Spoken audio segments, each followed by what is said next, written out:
Why did they all turn their heads at once? Why did the laughter seem louder when it landed on her?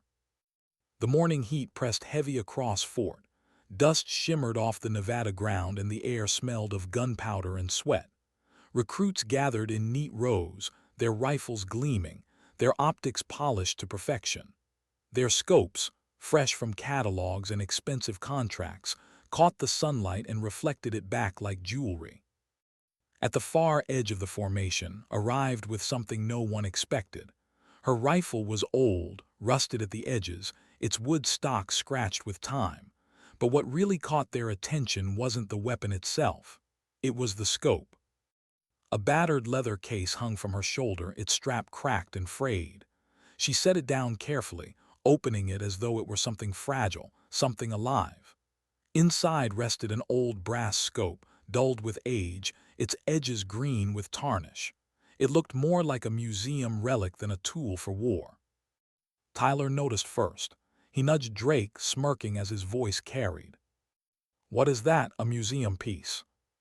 The words cut through the morning air like a whip. Drake leaned closer, his grin sharp. "Careful, Tyler.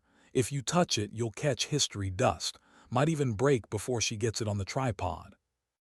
The circle of recruits erupted in laughter on cue. Their voices rose, bouncing across the firing line, filling the air with mockery. Said nothing. She set the tripod into the dirt with steady hands. The screws creaked as she secured the old scope, each turn deliberate, each movement silent. Her silence was sharper than any reply. Rachel Harper tilted her head, her tone softer but still edged with doubt. "You should borrow a spare scope from supply," she said. "That thing can't even focus anymore." Nodded, "Training's hard enough without dragging antiques." Still didn't respond, not with words. She only checked the scope's alignment, brushing dust from the brass rim with her thumb. Then Sergeant's voice barked across the range. "Pair up, shooter and spotter. Scores today decide who advances." Recruits scrambled, calling names, finding their partners. Ended up with Aaron, quiet, serious, a man who studied before he spoke. He looked at her scope, hesitation flickering in his eyes, but he didn't comment. He only picked up his rifle, and together they walked to the 600-meter line. The sun was already climbing high, the horizon blurring in a haze of heat. Steel targets stood waiting like ghosts in the distance. Dropped prone, aligning his rifle, crouched behind the rusted scope, her cheek against the cracked leather rest. Through its dulled glass, the world sharpened in ways no one expected. Heat shimmered.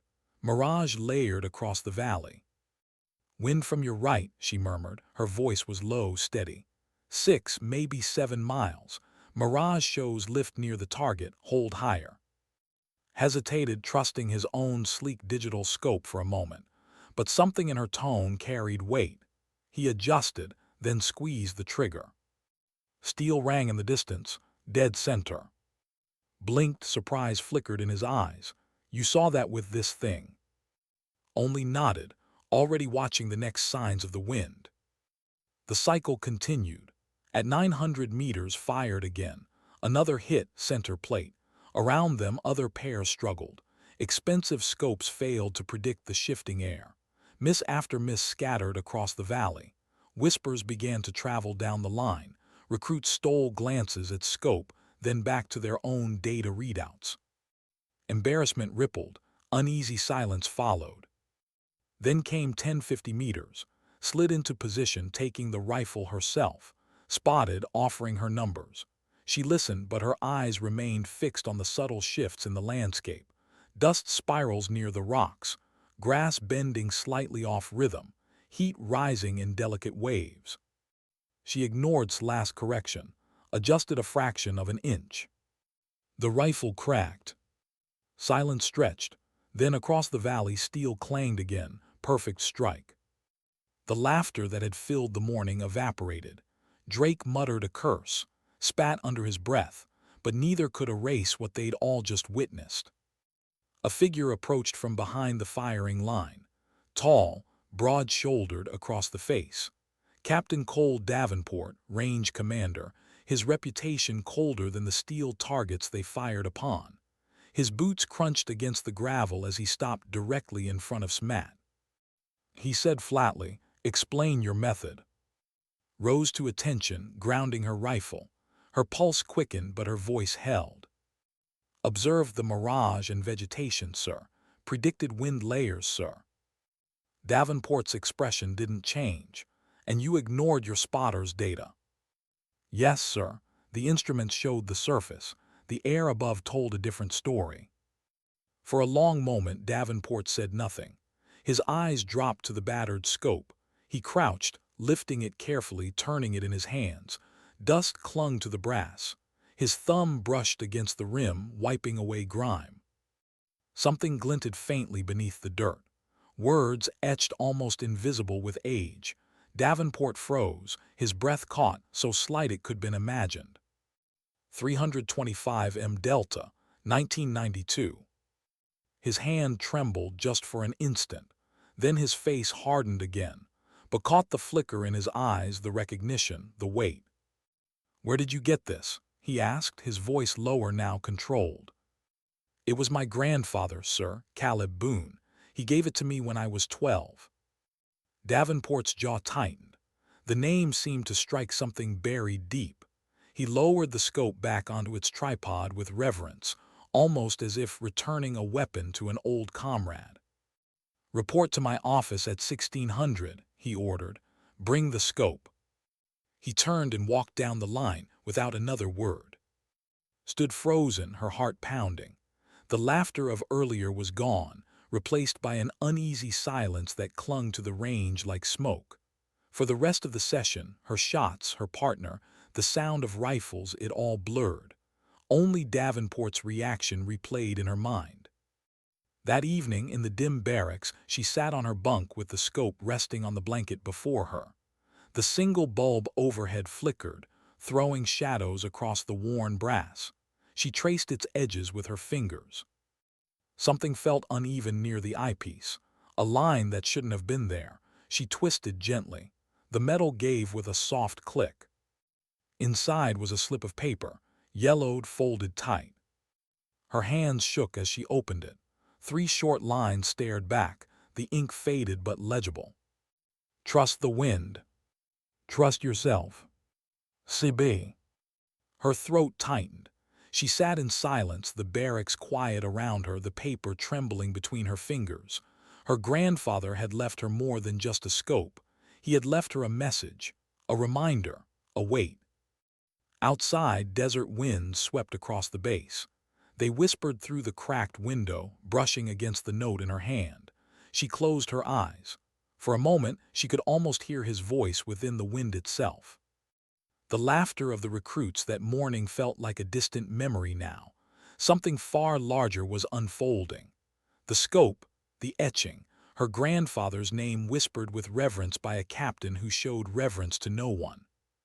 The legacy was no longer hidden. Tomorrow, Davenport's office would bring answers, or maybe more questions. For now, sat with the silence. A silence thicker than noise, heavier than ridicule. A silence that felt like the beginning of something she couldn't yet see, but could feel in her chest, steady as her own breath. And for the first time since stepping onto the range, she allowed herself the smallest flicker of belief that maybe she didn't carry a burden. Maybe she carried a legacy. Why did his voice sound different when he said her name? Why did a man like Captain Davenport, cold, unshaken, infamous for his lack of sentiment, let a tremor slip when his eyes fell on her scope? The office smelled of old leather and gun oil. Faint sunlight filtered through half-closed blinds, stripping the walls with bars of gold and shadow. Captain Davenport stood near the window, his arms crossed, gaze fixed outward as though the desert beyond carried answers he could not find inside. At the desk sat another figure, Colonel Martin. His uniform was pressed to precision, his silver hair combed but not vain, his expression sharpened like glass. His presence filled the room more than Davenport's silence did. Stepped inside, back straight, boots aligned, though her heart beat a pace she couldn't slow. She set the scope gently on the desk between them, the brass catching a sliver of light. Davenport said, voice flat again. He nodded toward the colonel. Meet Colonel, he knew your grandfather. Leaned forward, his eyes narrowing as though inspecting a memory. He touched the rim of the scope with 2 fingers, his jaw tightening. Then quietly, almost reverently, he said, Caleb Boone. He paused, tasting the name like something rare. We called him Harbor Light. The word struck like thunder in his chest. Harbor Light. It didn't sound like a man. It sounded like a story, a whisper, the kind of myth recruits swapped in barracks when lights were low. My grandfather was logistics, said carefully. The words felt hollow even as they left her mouth. His eyes sharpened. That's what the records said, but records are written to conceal as much as they reveal. Your grandfather wasn't logistics. He was the best extreme-range marksman we ever saw. Davenport finally turned from the window, his face unreadable. That engraving on the scope, it's not decoration, it's a record, a classified one, a shot we buried under layers of silence. Boone's shot didn't just hit steel, it changed the fate of a mission, and maybe more. His breath caught. Her grandfather, the man who sat with her in a quiet backyard, teaching her to listen to the wind between the trees, the man who had pressed this scope into her hands at 12 years old with nothing more than the words trust it, trust yourself, was suddenly something else. Something larger, heavier, almost unbearable. Opened a folder stamped in red ink. He spread photographs across the desk. Grainy aerials of a facility tucked deep into forest mountains. Concrete walls, fences, watchtowers. This is High Pines, said. Off record, off map, it houses project. The name fell like a stone into still water. What is it? Asked, her throat dry. A program for people with unusual gifts, replied. Not psychics, not fantasy, intuition. The kind you showed today, the kind Boone had. Doesn't train shooters, it cultivates hunters who can bend chaos into precision. Davenport's voice cut in harsher. This isn't legacy worship. Bloodline doesn't earn you anything. What you did today, seeing wind layers others couldn't, that's what matters. Looked down at the scope. Her fingers brushed the worn brass, feeling its grooves, its scars. Her grandfather's note burned in her pocket. Trust the wind. Trust yourself. Do you want me there? She asked softly. We don't want, said. We need. His eyes locked on hers, unblinking. Because sometimes the world turns on a single moment, and sometimes a single moment needs someone who doesn't listen to the noise. Silence stretched. The hum of the overhead light buzzed faintly. His breath slowed. She signed the papers without hesitation. By dawn, she was gone. The transport van rolled east, windows blacked, roads nameless. The desert gave way to forest. Mountains rose like jagged teeth, swallowing the horizon. Rain clung to branches, slicking the air with cold. At last, chain-link fences appeared, crowned with wire that gleamed silver in the wet. Guards flanked the gate, their uniforms stripped of insignia, their rifles custom-built and sharp. They scanned her badge, checked the scope. Not one word passed their lips. The van rattled through, pulling into a compound of low concrete buildings that looked plain, industrial. But the silence pressed heavier than any factory. A figure waited by the steps, lean, wiry frame built of sinew and grit. His eyes were pale, his stare sharp as glass. You're late, he said, though she was. His voice carried gravel. I'm Master Sergeant Roy Talbot. I trained with Harbor Light. I bury excuses. You won't find sympathy here. Behind, another transport pulled in. Drake climbed down, cocky grin sharp, eyes flicking toward her with the same arrogance he wore at Fort, followed, quiet and watchful. Price adjusted his cap, broad-shouldered, steady. Aaron carried his case of instruments, face calm as stone. Talbot's eyes swept across them like a blade. 5 of you, different skills, same test. Don't mistake invitation for acceptance. Legacy doesn't pay tuition, not even Boone's. His gaze pinned longer than the rest, voice flat, almost a warning. The compound swallowed them, halls gray, walls silent, doors sealed. Their bunks were small but private, a quiet so heavy it seemed intentional. Morning came without a bugle, without a whistle. Only Talbot's boots crashing doors open, dragging them out before dawn. The sky was ink black, fog curling through the valley like smoke. Targets lined the ridges from 650 to 1550 meters. Diagnostic day, Talbot said, clipboard in hand. 3 shots per distance. No excuses, no talk, skill, not reputation. Went first. At 650 meters, 3 clean hits. At 900, 2 on plate. Beyond 1200, his shots scattered badly. He cursed under his breath. Drake swaggered into position, tight groupings early. Then past 1300 the cracks showed. At 1500 he missed clean. His smirk faltered. Took her time, patient. At 1400 2 clean strikes. At 1550 an edge hit. Price steadied himself, producing a passable spread. No brilliance but no collapse.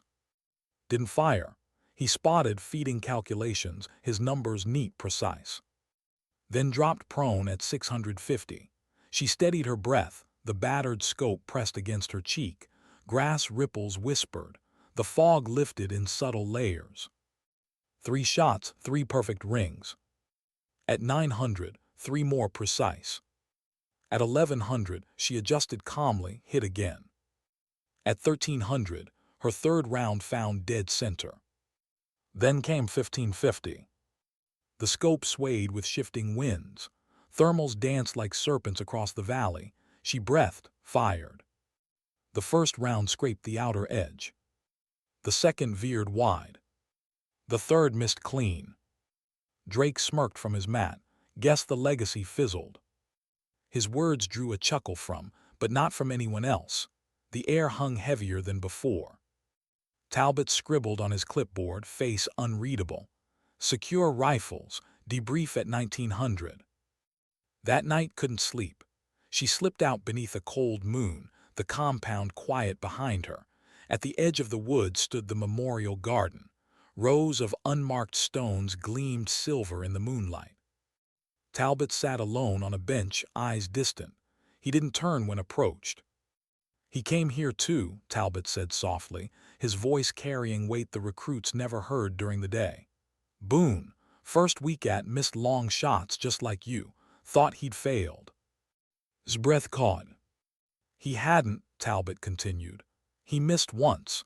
That miss drove him to create the hush method, a way to steal the mind when chaos screams. You'll hear more when you're ready." He rose and walked away, leaving her with the stones and the night wind. Back in her quarters, she set the old scope on the desk. Her fingers searched its seams. Something clicked beneath her thumb. A hidden compartment slid open. Inside was a strip of faded silk, marked with tiny coded symbols. Beneath it, wrapped in oilcloth, a notebook. She unfolded the first page. The handwriting was sharp, precise. The hush method, field notes. Diagrams sprawled across the paper, winds layered, thermal spirals, notes on patience and rhythm. In the margins, her grandfather's reminders: don't silence doubt, place it aside. Hear the hush, not the noise. Her eyes burned as she stared at the pages. The scope hadn't just carried a message, it had carried an entire doctrine, hidden, waiting. She closed the notebook with trembling hands. Tomorrow would test her again, but tonight she had found more than failure. She had found Harbor Light's voice. And Project Cold, Merciless, had only begun to reveal its weight. Why was she awake before the compound stirred? Why did her eyes open in the silence, long before boots or voices or orders carried across the valley? The bugle never sounded at High Pines. No whistle, no siren, only silence.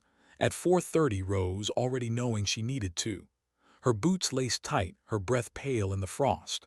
Outside, the mountains loomed like black walls, shadows pressed against a sky that hadn't yet softened into dawn. Talbot waited at the edge of the range, his breath smoking in the cold. He stood with the stillness of stone, a folded strip of silk in his hand. When approached, He held it out to her. "Not a toy, not decoration," he said, voice low and rough. "Your grandfather drew this himself. Map the valley with it, don't fire around, read the air, write what you see." The silk trembled in her hands.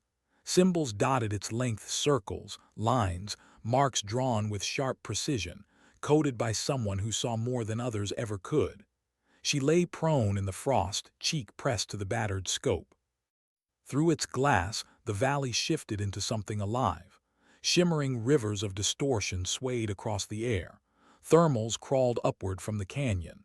Gusts pressed invisible hands against the treetops.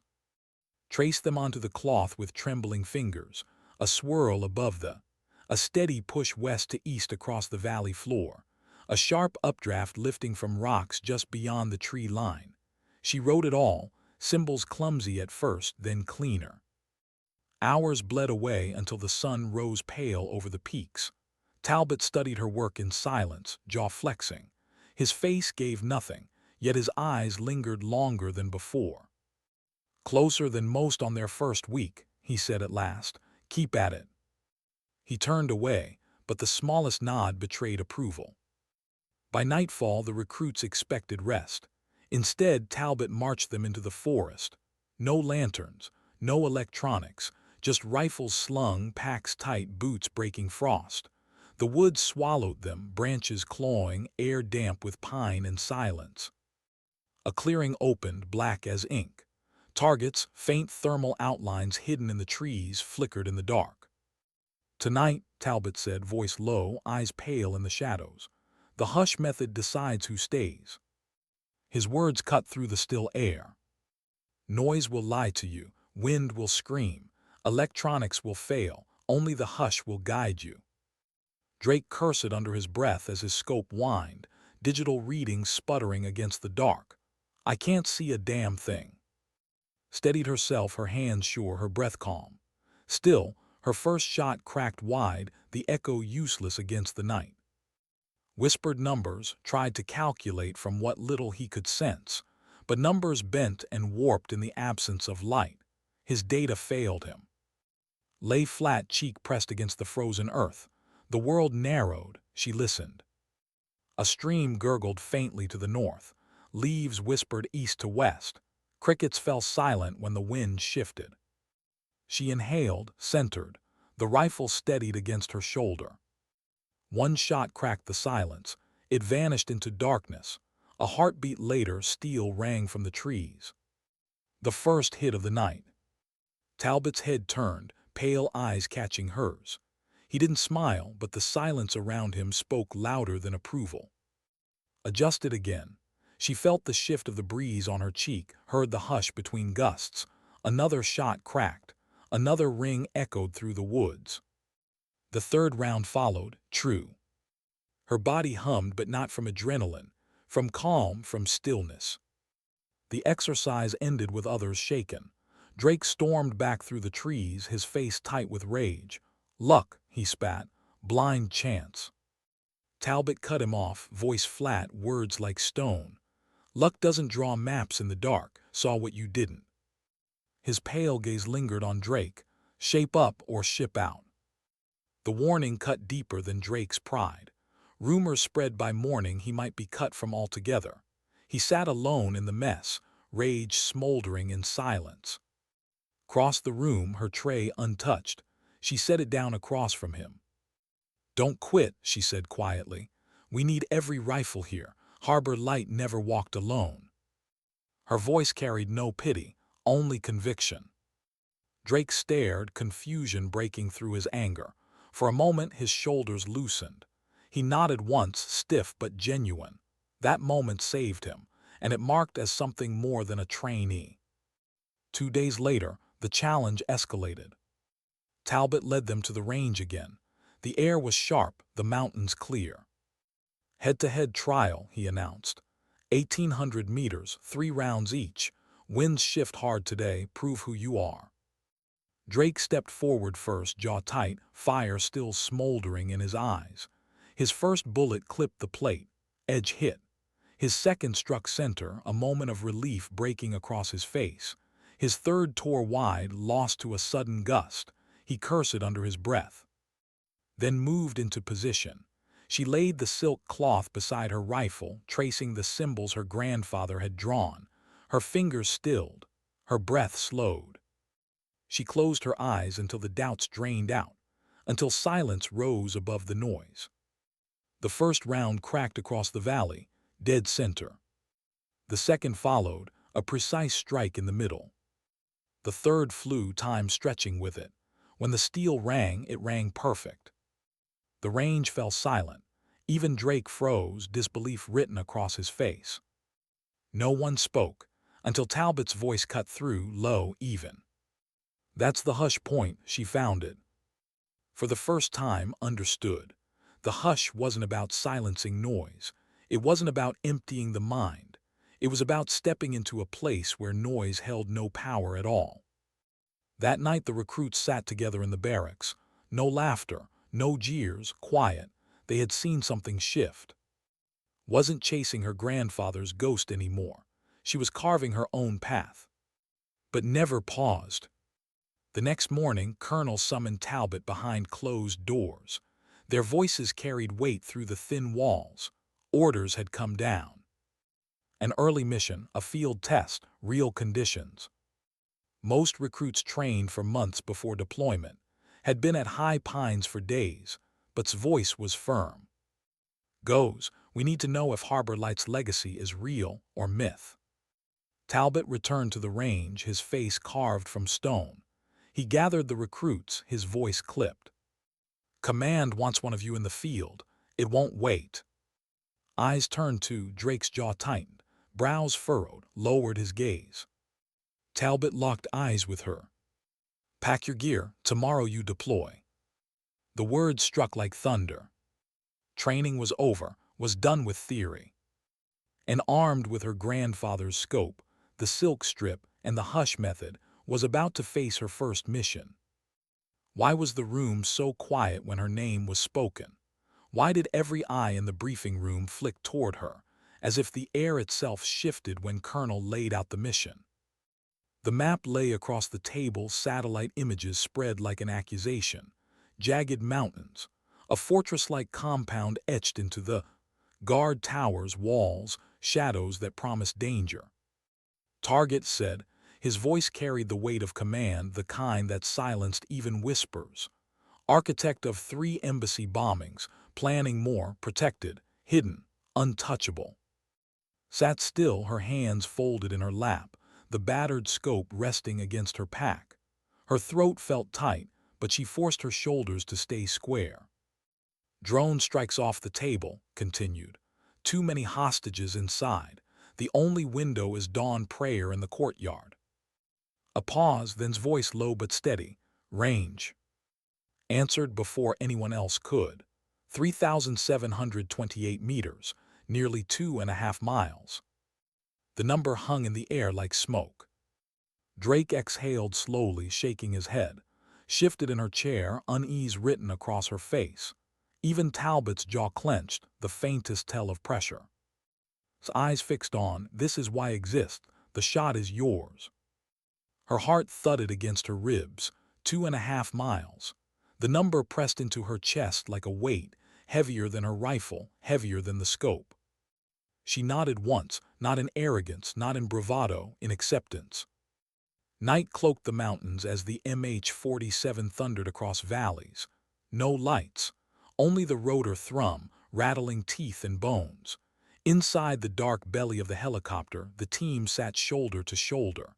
Their breaths fogged the air, silent, waiting. Gripped the strap of her pack, the old scope secured within. Talbot sat opposite her, pale eyes steady. Drake fiddled with his rifle, restless. Checked and rechecked his instruments, though the numbers had already been memorized. Leaned back, eyes closed, conserving what calm she could. The bird flared low, engines screaming against the thin air. Then the ramp dropped and the world rushed in, cold, sharp, endless. Boots hit dirt. The helicopter lifted, rotors thundering into black sky until silence returned. Only the whisper of mountain wind remained. They began the climb. The slope was brutal, rocks shifting under their boots, lungs burning with the altitude. Every breath cut sharp, every step heavier. No one spoke. Only the scrape of gear, the crunch of boots, the rasp of breath. Talbot raised his fist, signaling halt. They dropped low, carving a shallow hide into the hillside with knives in hands. Dirt caked their gloves, fingers stung from frost. Above, a faint buzz grew louder. A thermal drone drifted across the sky, its red eye sweeping. Every chest froze mid-breath. Pressed into the earth, her heartbeat pounding louder than the engines overhead, she willed herself still. No twitch, no sound. The drone drifted on. The buzz faded. Only then did lungs release air. Talbot gave the signal, continue. By first light, the compound emerged below, a fortress of stone and shadow. Guards walked predictable arcs along the walls. The courtyard sat empty, its stone floor pale in the dawn. Set the old scope onto its tripod, her fingers steady though her insides swirled. Fed atmospheric data in a whisper. Winds shifting 8.1 west, thermal lift rising from the valley floor. Mirage tight at 800 meters, just 8 mils left. Drake muttered corrections under his breath. His tone was sharp, almost defensive. Drop by half, Mirage compression looks heavy. Kept watch, eyes scanning their rear arc. Every creak of the earth, every shadow mattered. Target in 3 minutes, whispered. His tone was calm, but saw his hand tremble on the tablet. Her breath slowed. She pressed her cheek to the worn stock, her eye to the scope's dulled glass. The courtyard door creaked open. A man stepped out, broad shoulders, robes shifting in the mountain breeze, a beard streaked with gray. His crosshairs centered on him. Her heartbeat slowed, time thickened. Then movement. A child darted into the courtyard, chasing a ball. The boy laughed, running toward, unaware of the weight in the mountains above. Froze, her fingers stiffened against the trigger, every muscle locked. Take it, Drake hissed. Not yet, whispered, her voice barely breath. The boy stopped, inches from. He kicked the ball, giggled, then turned, darting back toward the doorway. The door shut. Silence. Her chest loosened, but only slightly. Another minute passed, then the door opened again. Stepped out alone, unrolling a prayer mat. He knelt, bowing east, his movements slow, deliberate. His voice was low, urgent. Wind 8.1, adjust. Mirage tightening, hold elevation. Drake cut across, muttering, drop half, the lifts collapsing. Didn't answer either of them. She laid the silk cloth beside her, tracing her grandfather's symbols. She closed her eyes. The wind pressed against her cheek, hissed across the valley. In her memory, her grandfather's voice, trust the quiet, not the noise. She opened her eyes, exhaled, took the slack from the trigger. The rifle cracked. The bullet leapt into the morning, beginning its impossible journey, across valleys, through layered winds, past spirals of heat. Every eye followed the shimmering vapor trail, breath held, silence crushing. Bowed unaware. Impact. He jerked once, collapsed silently onto the mat. No alarm, no cry, only silence swallowing the courtyard. Target down, whispered, disbelief in his voice. Confirmed. Steady, calm, lifted binoculars scanning. Guards continued their arcs, oblivious. No panic, no search. Then headlights slashed across the hillside. A patrol truck. Its beams crawled inches from their hide, brushing stone, sweeping shadows. Nobody moved. His pulse thundered in her ears. The lights hovered, then crawled on. The truck passed, its engine fatting into the distance. Pack up, Talbot ordered. His voice carried steel. Extraction in 12. Movements were tight, silent. They erased prints, packed gear, carried their calm with them. At the ridge, the helicopter returned, rotors shaking the dawn. Dust tore across the hillside as the ramp dropped.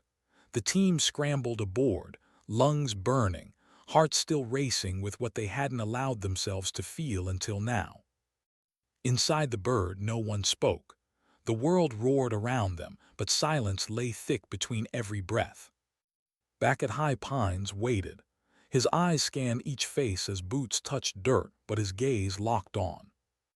"You did it," he said. His voice carried something rare, not triumph, not pride, something quieter. From a drawer he pulled a wooden box. Inside, a silver medallion glimmered, a flame surrounded by mountain peaks. "Project's highest token," said. "Only 12 have received it. Your grandfather was the first. You are the 12th." The room hushed. Even Drake lowered his eyes. His lips pressed together, unspoken respect clear. His hands stilled. Talbot gave the faintest nod, approval hard-earned. "Place the box in his hand. We want you to serve as both operator and instructor. Teach the hush method. Carry it forward." The medallion's weight pressed into her palm. Her breath caught. She closed the box, fingers firm. "I'll do both," she said softly. "The field proves the classroom." 6 months later, the range hummed with new voices. 7 recruits stood in line, eyes sharp, gear gleaming. "Now, Captain," set the battered scope on her mat. "It's brass, it's leather worn." Whispers rippled among the rookies. One young lieutenant smirked, his voice carrying with more respect than scorn. "Captain, that thing belongs in a museum." Didn't flinch. She slid the scope toward him. "So I was told once," she said. "Go ahead, compare it." He peered through the dulled glass, expecting blur. His smirk faded as clarity bloomed. Said nothing more. The silence taught for her. The wind rustled across the range, whispering through the silk strip laid beside her. The hush method lived on.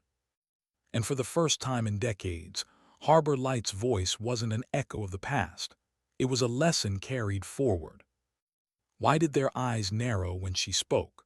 Why did silence fall heavier in the classroom than on the range, as if the weight of her words pressed more than any rifle ever could? The classroom was plain concrete, the kind that swallowed echoes. A whiteboard stretched across one wall, its surface already with diagrams of wind vectors and ballistic curves. 7 recruits sat stiff in their chairs, notebooks open, pens poised.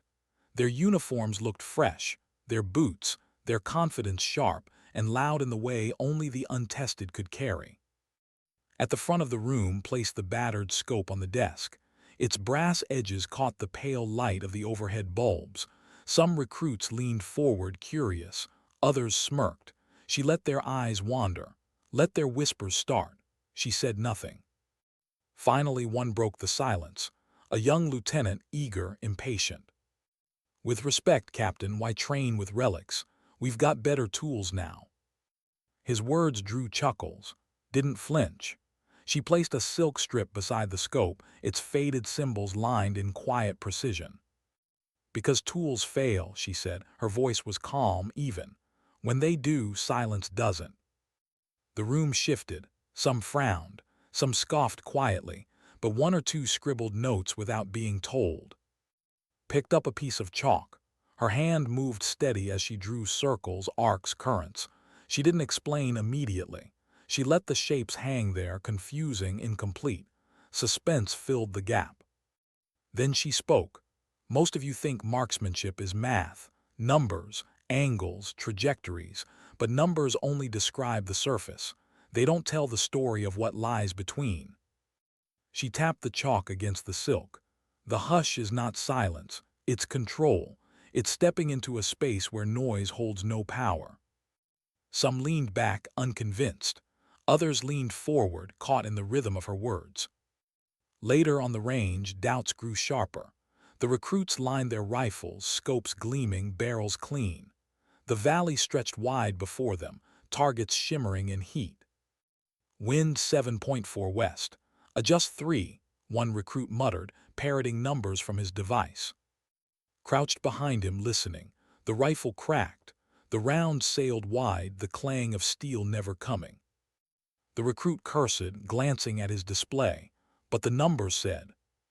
The air said otherwise, cut him off. Her tone wasn't harsh, but it carried weight. She pointed toward the valley. "Listen, watch the grass near the ridge, the shimmer near the rocks. What do they tell you?" He hesitated, unsure. They tell you truth, she said softly. Numbers tell you comfort, learn the difference. Her words didn't win everyone. By evening, whispers spread. Some called her methods outdated. Others said she lived in her grandfather's shadow. The old scope became a symbol again, this time not of ridicule but of discomfort. That night sat alone in her quarters. The scope lay across her lap, the silk strip unfolded beside it. She traced the symbols with her fingers, feeling their grooves like veins. Her grandfather's words echoed, trust the wind, trust yourself. But doubt crept in anyway. Was she teaching or just repeating what had been passed down? Was she building something new or only keeping a myth alive? Her hand clenched around the scope. She breathed in, held, released. The next morning, Talbot stood at the back of the classroom, silent, watching. His pale eyes gave nothing away. Began again, this time not with diagrams but with a question. Why did your last shot miss? The room hesitated. One recruit muttered, bad numbers. No, said, it missed because you trusted the noise. You let doubt whisper louder than wind. She picked up the scope, holding it high. This isn't about legacy, it's about clarity. When chaos screams, will you hear yourself, or will you hear the hush? Silence pressed into the room, heavier this time, real. On the range that week, change began in small flickers. A recruit paused before pulling the trigger, closing his eyes, feeling the air. Another set his device aside, studying heat ripples instead. Their shots weren't perfect, but they weren't random. They were alive. One evening, now her assistant instructor found her sitting on the steps of the barracks, staring out at the mountains. You doubt yourself, he said, not as accusation, as fact. Didn't look at him, I'm not him. No, agreed, you're not, and that's why you can carry it forward. The words lingered long after he walked away. Weeks stretched into months. The hush method spread, subtle, quiet. Some recruits fought it, clinging to their numbers. Others surrendered, learning to listen to silence. But the hardest test wasn't theirs, it was hers. Because every time she stepped behind the scope, every time she traced the silk's faded lines, the question returned. Was she building her own path, or only walking in Harbor Light's shadow? The answer never came in words. It came in the moments between breath and trigger. In the calm she found not from calculation, but from surrender. It came when the wind whispered, and she finally listened. Why did the silence feel heavier that night than on any other? Why did the stillness of the valley carry something sharp, almost waiting, as if the mountains themselves knew what was coming? The exercise wasn't supposed to feel different, just another trial, another field test. But from the moment Talbot barked the order, full unit, live sim, you'll operate as if the mission is real, felt it in her chest. This wasn't training, not anymore. The recruits moved through the forest under pale moonlight. Frost clung to their boots, breath smoked in the cold. Shadows twisted between trees, and every step pressed the silence. Led, the old scope hanging against her chest, the silk strip folded into her pocket. Targets were hidden across the valley. Thermal, distant, camouflaged to mimic human silhouettes. It was meant to test endurance, focus, cohesion. But it was also meant to break them. Talbot had made that clear with his cold stare. Drake muttered under his breath, too quiet. His voice was clipped, defensive. Good, whispered back. Quiet means we're still alive. But felt something else in the hush, a weight pressing down. At the first ridge, dropped prone, whispering numbers. 900 meters, wind 4.6 left to right, mirage heavy. Copy, said steady as ever. She fired. Steel rang in the distance. Next, Talbot's voice ordered from behind. Drake took position, jaw tight. His shot cracked wide, he cursed, adjusted, fired again, missed. Noise owns you, Talbot said flatly. Fix it or it will bury you. Lowered herself to the ground next, breath slow, cheek against the earth. Through her grandfather's scope, the valley shifted alive, gusts rippling grass, thermals rising from the floor. Her first shot rang true, the second followed, the third cracked clean. But the calm didn't stay. Hours later, deep in the exercise, the fog thickened. Cold sank heavier. Their bodies grew stiff, their minds frayed. That's when Talbot changed the game. "Final stage," he said, voice gravel. "Surprise insertion, patrol targets, unknown range, you have minutes." The recruits scrambled. Darkness pressed thicker than before, the valley blacker, the silence sharper.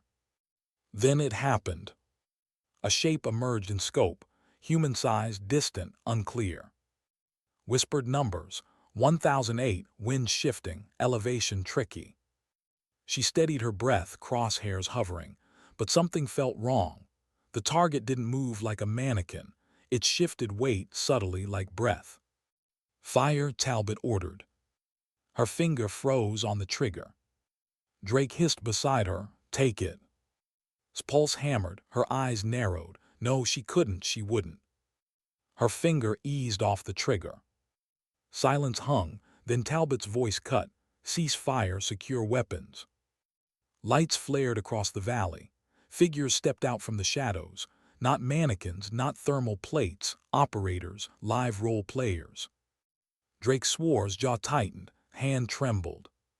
Talbot's pale eyes fixed on, "Why didn't you shoot?" Her voice shook but held. "Because it wasn't right, it wasn't a target, it was a person." Silence pressed like stone. Then Talbot spoke low and cold, "You disobeyed an order." His words cut deep. For hours after, the recruits whispered. Some admired her, others doubted her. Drake muttered that she was too cautious, too afraid, even avoided her gaze that night. Alone in her quarters, sat with the scope in her lap, her hands shook. She traced the silk strip, eyes burning. Was she weak, or had she finally seen clearly? Her grandfather's handwriting whispered from the margins of his notebook, "Don't silence doubt. Place it aside. Hear the hush, not the noise." But what if the noise wasn't numbers or chaos? What if the noise was orders? The question haunted her. Days later, Talbot called her into his office. The walls were bare, his stare sharper than ever. "You think you failed," he said, voice flat. "You didn't." His brows furrowed. "Then why?" "You passed the test Boone built into this program," Talbot cut in. "Obedience without judgment isn't discipline, it's blindness. You trusted yourself. You chose restraint. That's the hush." Her breath caught. Talbot leaned forward, voice low. "The world will put you in that position again, with consequences far heavier than tonight. When it does, remember this. Noise isn't always chaos. Sometimes it's command.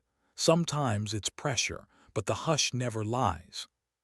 For the first time, saw something flicker in his pale eyes. Not approval, not even respect, something deeper, recognition. When she left his office, the air outside felt different, sharper, cleaner.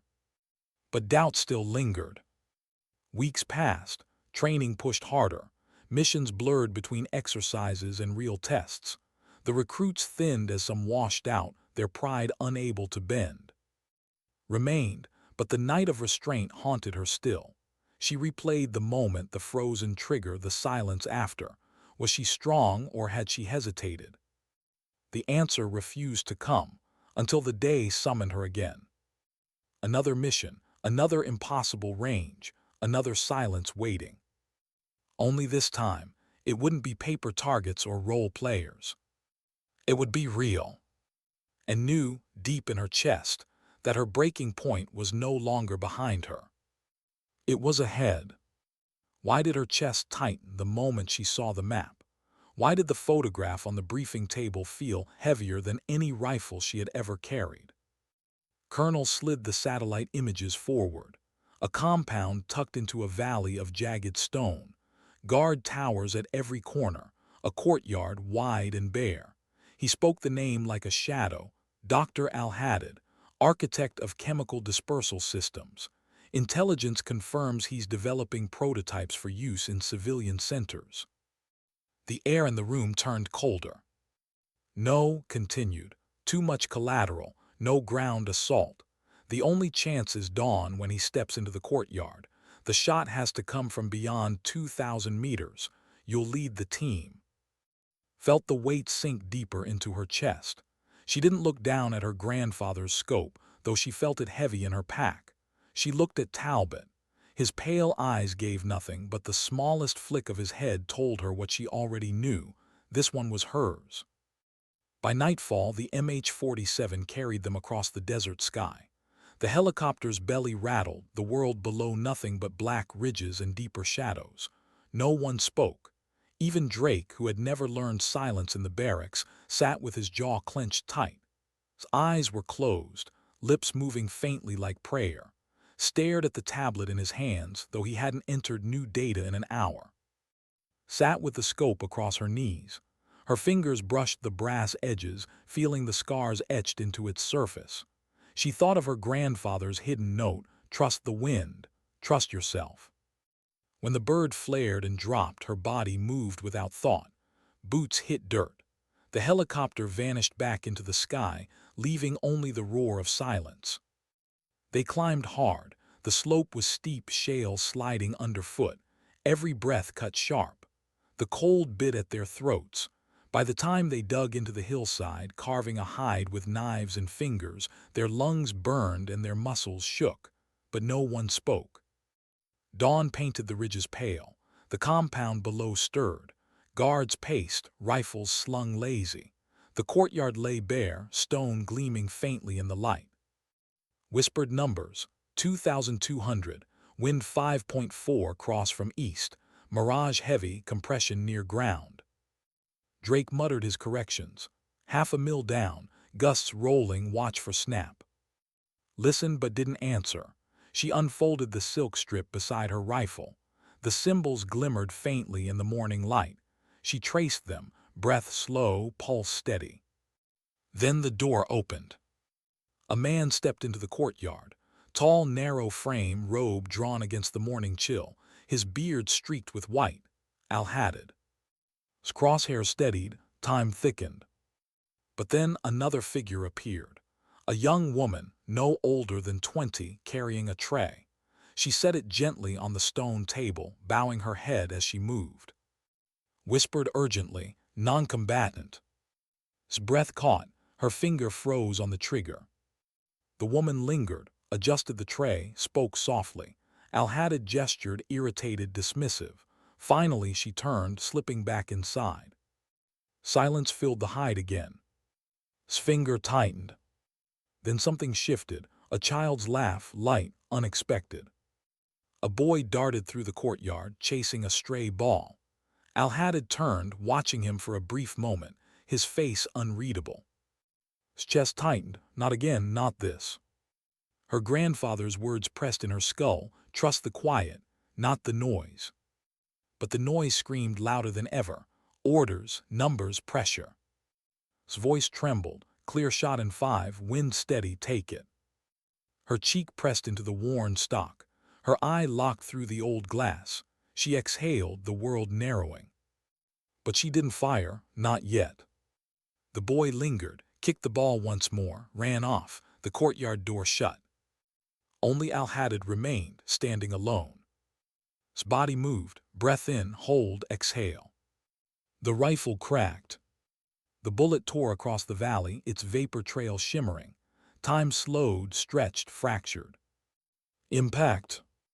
Al-Haddad crumpled silently. No alarm, no cry, just the sound of the ball rolling against stone before settling still. The team froze, then whispered, his voice hollow. "Target down, confirmed." A patrol truck roared around the corner, headlights slicing across the valley. The beams crawled dangerously close to their hide, every muscle tensed. The truck paused, the lights hovered. Heart pounded so loud she thought it would give them away. Then the truck rolled on, the beams vanished, silence returned. "Move," Talbot ordered. They packed in seconds, erasing every trace. They moved silent, swift, ghosts dissolving into rock. Extraction came fast. The helicopter's rotors whipped the dawn, lifting them back into sky, carrying silence heavier than the desert itself. back at High Pines, waited. His eyes searched space, but she gave him nothing. Not pride, not fear, only calm. "You did it," he said. But she didn't feel victory, not yet. That night, alone in her quarters, set the scope on the desk. She unfolded the silk strip, laying it flat. Her fingers traced her grandfather's symbols, but her chest ached with a question louder than silence. Was the hush method about striking when others couldn't, or about holding back when no one else dared? She didn't know, not yet. She only knew this: the noise would return, and the next time it might be louder than she could bear. Why did the recruits fall silent the moment she entered?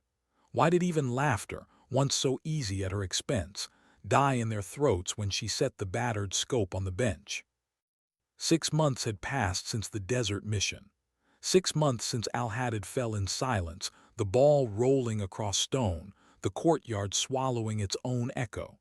Carried that moment still, not as triumph, not as failure, but as something heavier, something she couldn't yet name. Now she stood at the range again, but this time not as student, not as shadow of Harbor Light, as captain, instructor, carrier of the hush method. 7 recruits lined the dirt before her. Their gear gleamed, their scopes bright and polished, their confidence sharp. She saw in their faces the same doubt, the same pride, the same fear she once carried. A young lieutenant, brash, couldn't hold his tongue. "Captain, with respect, that thing belongs in a museum." Whispers stirred, muffled chuckles passed between them. Didn't flinch. She lifted the scope, setting it gently on the tripod, the brass edges but unbroken. "So I was told once," she said calmly. She slid it toward him. "Go ahead, compare." The lieutenant leaned down, peering through the dulled glass. His smirk faltered.